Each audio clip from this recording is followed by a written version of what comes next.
사실 그렇거든요. 이게 말이 좋아서 든든 전세이지 그 뒷배경에는 허그가 사고친 물건들을 수습하고 그거를 좀 가리기 위해서 든든 전세라는 좋은 명목으로 지금 가리고 있다. 안녕하십니까? 안녕하세요. 자, 오늘 주제는 허그에 대한 뉴스가 또 나오지 않았습니까? 나왔습니다. 근데 졸업생 단톡방을 운영하고 있잖아요. 네. 졸업생 단톡방에서 한 졸업생분이 이런 사례 처음 본다면서 허그가 다가구를 낙찰받은 그런 소식을 또 전해주셨어요. 맞습니다. 저희가 처음 보는 사례 아닙니까? 다가구 자체로는 처음이지만 다가구도 주택의 한 종류이기 때문에 허그가 입찰하면 안 되는 법은 없는 것 같아요. 어쨌든 다가구라는 것도 한 건물에 한 소유자가 여러 개의 가구를 임대를 주고 세를 주는 방식인데 그거를 뭐 주택보증공사가 안 할 이유는 없다라고 생각은 합니다. 물론 건물을 사는 거기 때문에 토지 가격 포함해서 건물가가 굉장히 높다라는 거를 제외하고 마찬가지로 주택이고 여러 세대에 임대를 줄 수 있는 주택이기 때문에 충분히 할 수도 있다고 생각은 해요. 이상하다 정도이지 입찰하면 안 되는데 왜 입찰하셨어요? 라고까지 우리가 할 수는 없다고 생각을 합니다. 허그가 전세 사기 물건, 경매로 넘어간 물건에 대해서 입찰하기 시작한 배경이 있습니다. 우리가 여러 번 뭐 영상을 촬영하기도 했지만 허그가 든든 전세주택이라는 명목 하에 든든 전세주택이라는 게 뭐냐면 개인의 집주인들이 내놓은 전세 가격보다 싸게 허그가 임대를 주겠다라는 목적에서 만들어진 임대 방식이라고 봐주시면 될 것 같습니다. 기사를 하나 볼 건데 이렇게 돼 있습니다. 허그 든든 전세주택 내년까지 16,000가구 공급 경매 낙찰. 그 공급량이 2025년까지 16,000가구를 공급한 게 허그의 목표치라고 해요. 딱 봤을 때는 임차인을 위한 제도가 아닌가라고 생각을 하지만 사실 이 뒷배경에는 허그가 굉장히 많은 전세 보증을 집주인 대신해서 서줬고 그 물건들이 경매로 나오다 보니까 채권 회수가 원활하지 않아서 허그가 이거를 울며 겨자 먹기로 낙찰을 받고 있는데 그냥 임대를 놓기에는 명목상 맞지 않으니까 든든 전세주택이라는 걸 등장시켜서 우리가 좀 저렴하게 임대를 줄게 대신 우리가 경매로 계속적으로 입찰을 할 거야. 어쨌든 공익 차원에서 내년까지 16,000가구를 경매로 낙찰을 받고 싸게 임대로 공급을 하겠다. 적극적으로 입찰하고 있죠. 우리가 생각하는 대단지 아파트보다는 방 2개 이상의 주거용 오피스텔이라든지 빌라 이런 두 가지 상품에 집중해서 입찰을 하곤 했었는데 최근에는 다가구까지 영역을 넓힌 것 같습니다. 왜냐면 이 16,000가구라는 게 생각해보면 굉장히 많은 숫자거든요. 수도권 빌라 오피스텔만 해서는 이 양을 충족시키기가 쉽지는 않을 것 같습니다. 그래서 다가구는 한 채만 낙찰을 받아도 10개에서 최대 19가구까지 한 번에 임대를 줄 수 있기 때문에 실적을 채우기 위해서는 오히려 다가구 같은 것들이 본인들 실적 채우기 위해서는 더 적합하지 않나라고 생각은 하고 있습니다. 문제는 허그가 입찰가를 시세보다 높게 쓴다는 게 문제입니다. 그래서 우리 같은 낙찰자들이 입찰해서 허그를 이길 수가 없는 게 우리는 시세를 보지만 허그는 시세보다 높았던 전세가를 보고 입찰을 하기 때문에 우리가 낙찰을 받을 수가 없다. 그래서 경매인들이 불만이 상당히 많습니다. 너네 세금으로 뭐 하는 거냐? 너네 돈 빌려준 만큼 입찰하면은 그 세금은 누가 충당을 하냐? 너네 물건도 많은데 라는 소리를 지금 내고 있죠. 그래서 본문을 보면은 전세금 반환보증 사고, 반환보증 사고라는 게 뭐냐면 집주인을 대신해서 임차인한테 허그가 대신 보증금을 돌려줬고 임차인 대신 채권자가 허그가 된 경우라고 봐주시면 될 것 같습니다. 그런 물건들을 본인들이 직접 입찰을 해서 낙찰을 받고 임대를 저렴하게 주겠다라는 주택공급 확대 방안에 따른 대책의 일환이라고 봐주시면 될 것 같습니다. 연립 다세대 오피스텔을 올해 3,500, 6,500가구. 근데 여기는 다가구 얘기는 사실 없었어요. 수도권 내 연립 다세대 오피스텔. 근데 뒤에서 보여드릴 수강생 사례는 수도권도 아니고 다세대 오피스텔도 아니죠. 그런 점에서는 좀 특수성이 있긴 하지만 그렇다고 뭐 하지 마세요 라고 할 수는 없다. 자, 일단은 우리 교육생분들의 입찰 분위기를 좀 말씀을 드리면 대량으로 전세사고가 터진 이후로 빌라 가격이 굉장히 많이 빠졌고 전세가도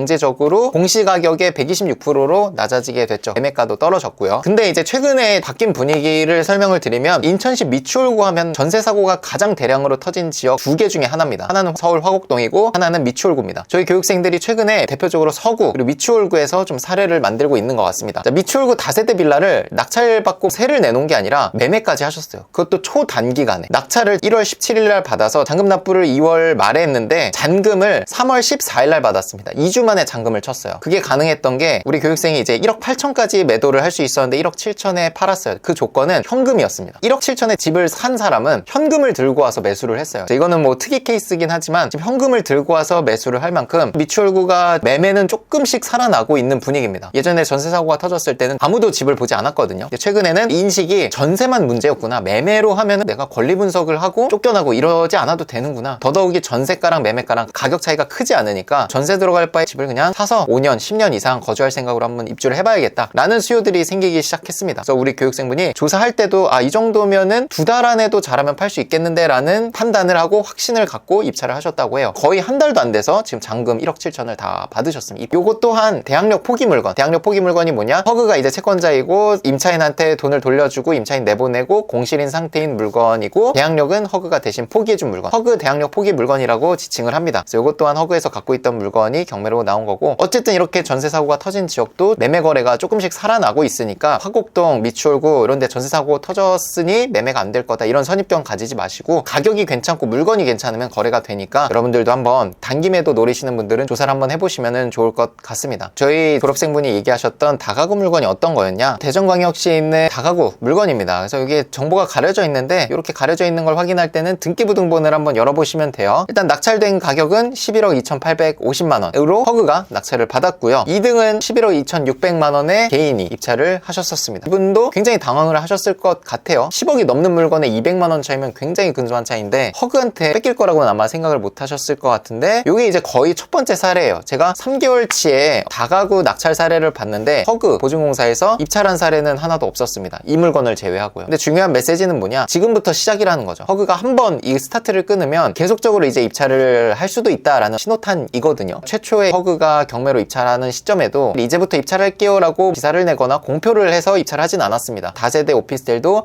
조금씩 하다가 어느새 많이 하게 된 거거든요. 다가구도 어떤 신호탄이지 않을까 생각을 합니다. 다가구 입찰하시는 분들은 앞으로는 보증공사가 입찰할 수도 있다. 단 모든 물건이 아니라, 지금 등기부를 열어보면은 여기 거주하고 계신 많은 임차인분들이 임차권 설정을 했고 권리를 갖고 있는 소유자가 임차인이 아니라 보증공사로 넘어간 물건입니다. 이 등기부 등본 마지막 부분 보면은 여기 임차권 설정이 정말 많이 돼 있는데, 토지주택공사, 토지주택공사, 토지주택공사, 토지주택공사, 토지주택공사가 지금 4개 호실을 주택보증공사가 지금 대위 변제를 한 거거든요. 그러면 그 금액이 벌써 한 4억이 좀 안 돼요. 4억 정도의 채권을 갖고 있기 때문에 보증공사에서도 이거 입찰을 해봐야겠다라고 의사결정을 해서 들어온 게 아닌가라고 예상을 해볼 수 있습니다. 그래서 다가구 물건 중에 입찰하실 때 이렇게 주택공사에서 여러 개의 호실에 임차권을 갖고 있다면 주택공사가 어쩌면 들어올 수도 있으니까 미리 좀 생각은 하고 입찰을 하시면 좋을 것 같습니다. 많은 사람들이 허그를 비판적인 시선으로 바라보고 있는 것 같은데 그 이유가 뭔지 자세히 설명해 주시면 이해하기 편할 것 같습니다. 가장 큰 맥락은 허그가 입찰하는 것 또한 그 부동산을 매수하는 거잖아요. 매수할 때 자기의 실익을 따지고 시세보다 저렴하게 들어오려고 하고 좀 세금을 아끼려고 해야 되는데, 우리 모두의 세금으로 운영되는 기관에서 물건의 가격을 좀 싸게 받으려고 노력하는 게 아니라 남용하는 게 보이는 거죠. 가격 시세보다 높게 쓰는 거죠. 자, 그럴 거면 경매가 아니라 너네 일반 매수로 그냥 부동산 가서 사도 그거보다 싸게 사는데 왜 이렇게 높게 들어오냐? 경매뿐이 아닙니다. 경매뿐만이 아니라 신축을 하는 빌라에 대해서도 여러 개 호실을 막 매수를 하는데 지어지기 전에 미리 계약을 하는 경우가 있거든요. 허그에서. 그거를 시세보다 또 높게 다 계약을 합니다. 1억 5천이면은 서울에서 투룸 정도 구할 수 있는데 투룸을 막 2억 3천, 2억 4천에 계약을 해서 건물을 지어요. 건물주는 그 돈을 허그에서 받아가지고 그 돈으로 건물을 짓고 뭐 대출도 갚고 하는 거겠죠. 그런 것들이 문제라고 생각을 합니다. 우리가 입찰할 때도 허그랑 입찰 경쟁을 할 수도 있죠. 근데 할 수도 있는데 우리가 보는 기준은 시세잖아요. 보는 기준이 그들은 다른 거를 보니까 우리가 입찰했을 때 동등한 경제선이 아니라는 거죠. 약간 불합리함을 느끼는 것 같아요. 그리고 사실 허그가 세금으로 운영되기 때문에 비용이라든지 이런 걸 감안 안 하고, 그러다 보니까 이제 기사도 최근에 나온 게 있는데 뭐냐면 경실련에서 허그 감사 청구를 했습니다. 왜냐면 전세 사고가 터진 주택을 경매로 시세보다 비싸게 받으면 얘네 분명히 회계 처리를 미흡하게 하거나 아니면은 분식회계가 뭐냐, 회계를 정상적으로 한 게 아니라 숫자를 부풀리거나 아니면 비용을 축소해서 신고를 하는 방식을 의미를 합니다. 임대주택 공급 위에 선호도 높은 물건 위주, 그러니까 좋은 입지에 좋은 물건을 시세보다 비싸게 입찰을 계속하고 있다라고 해서 그 낙찰가가 오히려 서민들이 입주해야 되는 그 전세가, 매매가에 영향을 주고 있다, 시세를 올리는 역할을 하고 있다, 이렇게 얘기도 하고요. 고가 낙찰, 전세 보증 손실 가릴 분식회계를 하고 있다. 사실 그렇거든요. 이게 말이 좋아서 든든 전세이지 그 뒷배경에는 허그가 사고친 물건들을 수습하고 그거를 좀 가리기 위해서 든든 전세라는 좋은 명목으로 지금 가리고 있다라고 경실련에서 얘기를 하는 거예요. 공익감사 청구를 했다. 사고가 발생한 물건들에 대해서 일반적인 경우보다 비싸게 매입하고 있다. 이게 아까 말씀드린 시세보다 높게 자기네들 채권만큼 입찰을 하고 있다. 자기네들이 물어줘야 될 돈이 그 돈을 입찰가에 다 써버리는 거죠. 그렇게 되면 국민이 낸 세금이 낭비되고 분식회계 정황이 포착이 될 수밖에 없다라고 얘기를 합니다. 그래서 서민 주거사들의 어떤 영향이냐면 사실 이 되게 중요한 역할이에요. 서민들이 살 수 있는 아파트에 대체될 수 있는 주거 공간인 거거든요. 아파트에 대체될 수 있는 그 주거사다리가 허그를 포함한 여러 가지 정책, 뭐 공시지가의 뭐 126%, 뭐 150% 앞으로 이 룰을 계속 바꿔가지고 지금 주거사다리가 아예 박살이 났어요. 왜냐면 이게 빌라를 기준으로 봤을 때 매매, 전세, 월세가 선택적으로 들어갈 수 있게 돼야 되는데 전세 사고 나가지고 작살이 나 있고, 그리고 집주인 입장에서도 이거를 150%였다가 뭐 126%로 낮췄다가 2년 뒤에 3년 뒤에 어떻게 될지 모르니까 집주인들도 전세로 내놓는 걸 지금 되게 꺼려합니다. 위험하니까. 나중에 보증금을 상당히 많이 물어줘야 될 수도 있으니까. 빌라, 오피스텔 이런 아파트에 대체될 수 있는 것들의 안정성이 확보가 돼야 되는데 되게 불안하다 보니까 서민들이 지금 다 뭐 그렇다고 빌라를 매수하시는 분도 많지 않고, 그러다 보니까 다 월세로 몰리죠. 그러니까 월세 가격이 어떻게 되죠? 올라가게 되겠죠. 사람들이 몰리니까. 월세 가격이 올라가게 되면 올라간 거를 부담할 수밖에 없죠. 왜냐면 빌라에 대체될 수 있는 건 사실 없거든요. 빌라 월세가 올라가는 거는 사실 서민들이 다 떠안아야 됩니다. 월세 가격이 올라가면 소득이 정해져 있는데 월세가 차지하는 비중이 점점점 올라가면 쓸 수 있는 가처분 소득이 줄어들게 되겠죠. 지갑이 점점점 얇아지고, 그러면서 이제 생계가 점점점 어려워지는 거죠. 본인 소득에서 주거비가 차지하는 게 굉장히 커지니까 이것들을 정치권에서 잘 잡아주셔가지고 서민들이 좀 안정적인 생활을 할 수 있도록 도와주셔야 되는 게 아닌가 생각을 하고 있습니다. 이런 시장에서 기회를 잡기 위해서 어떻게 해야 되냐? 저는 뭐 별다른 게 없다라고 생각을 합니다. 계속 이제 경매라는 건 반복했을 때 더 좋은 성과들이 나니까, 좋은 물건, 입지가 좋고 주변 상권이 좋은 데는 허그가 들어갈 수 있으니까 너무 좋은 거를 찾기보다는 덜 좋은 거 중에서 팔리는 물건을 찾으시면 좋겠습니다. 왜냐면 덜 좋은 거는 허그도 좀 덜 들어오거든요. 그래서 우리 교육생분들, 졸업하신 분들도 다 찾는 게 A급 입지를 찾는 게 아니라 여기랑 떨어져 있고 상권이 없어 보이는데도 매도 가격이 되네? 라는 지역을 찾습니다. 그게 뭐 상권이 안 좋을 수도 있고, 방금 봤던 예시처럼 사고가 났으니까 매도가 안 되겠네 라는 선입견에 갇힌 물건에서 오히려 기회가 생기거든요. 그런 것들을 잘 아시고 여러분들이 기회를 잡으셨으면 좋겠고, 저도 교육생분들이 성과를 만들면 그 지역에 가서 촬영도 하고 채널을 통해서 또 알려드릴 테니까 계속적으로 업데이트를 하시면 좋겠습니다. 최근에 저희 리치스쿨 채널에 세미나 때 발표했던 우리 교육생분들의 성공 사례, 그리고 어떻게 조사를 하셨는지에 대해서 영상을 올렸는데 반응들이 상당히 좋아요. 그리고 특히나 자기의 성과에 대해서 그냥 자랑만 한 게 아니라 구체적인 방법을 영상에서 제시를 해주셨어요. 이분들이 저희 중급 뭐 심화 과정을 들은 게 아니라 전 강의를 딱 한 클래스만 하거든요. 그 강의를 듣고 제가 가르쳐 드렸던 대로 계속적으로 이제 반복 학습하시고 입찰하시고 낙찰 받으시고 매도까지 하시면서 배웠던 것들을 이제 공유를 한 거예요. 처음 보시는 분들 입장에서는 이분들이 되게 능숙해 보이고 되게 오랫동안 투자를 해오신 분들 같지만 1년 전만 해도 권리 분석도 못 하시던 분들이에요. 근데 지금은 스터디를 만들어가지고 본인들끼리 이제 학습을 주고받고 실전에서 배웠던 것들을 공유하기도 하면서 좋은 이제 에너지를 서로 주고받으면서 우리 교육생분들이 더 빨리 성장하게 되는 계기가 된 것 같습니다. 그래서 앞으로는 이제 정규 강의도 소개해드리겠지만 저희가 이제 강의뿐만 아니라 강의가 끝나고 나서 졸업생들끼리 스터디도 활성화하려고 우리 PD님과 노력도 하고 있습니다. 맞아요. 저희는 회의실을 포기하고 스터디룸을 만들었다고요. 회의실만 포기했니? 어쨌든 이제 스터디 하시는 분들이 더 잘할 수 있도록 여러 가지 커리큘럼도 만들고 미션 어떻게 할지 이런 것도 저희 스터디 리더이신 분업님과 얘기를 나누고 있습니다. 그리고 졸업생분들이 다주택자가 되시면서 투자를 본격적으로 하고 싶으신 분들을 위해서 저희가 특강을 많이 하고 있는데 특강도 거의 무료로 1,000원 특강. 맞아.